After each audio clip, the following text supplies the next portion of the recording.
চাকা সচল করেছেন শত শত বেকার যুবক। রিটন মজুমদারের ক্যামেরায় বিস্তারিত জানাচ্ছেন কাজী মাহফুজুল হক। বেকারত্বের অভিশাপ থেকে মুক্তি পেতে 2010 সালে যুব উন্নয়ন অধিদপ্তর থেকে মোবাইল সার্ভিসিং এ প্রশিক্ষণ নেন শফিউল বশর। এরপর নগরীর রিয়াজউদ্দিন বাজারে প্রশিক্ষণ ইনস্টিটিউট গড়ে তুলে নিজে এখন প্রশিক্ষক। তার সাথে সহযোগী হয়ে কাজ করছেন আরো কয়েকজন যুবক।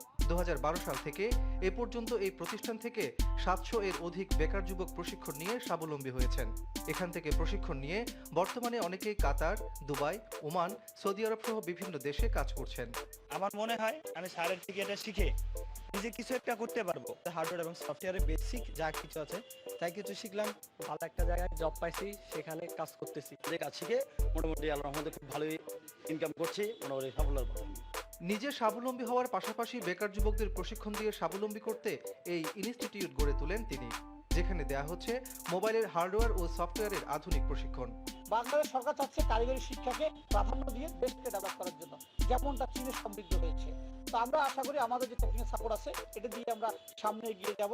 সরকারি সহায়তা পেলে আরো বড় পরিসরে বেকার যুবকদের মোবাইল সার্ভিসিং প্রশিক্ষণ দিয়ে স্বাবলম্বী করতে চান উদ্যমী এই যুবক। কাজী মাহফুজুল হক, এশিয়ান টেলিভিশন, চট্টগ্রাম।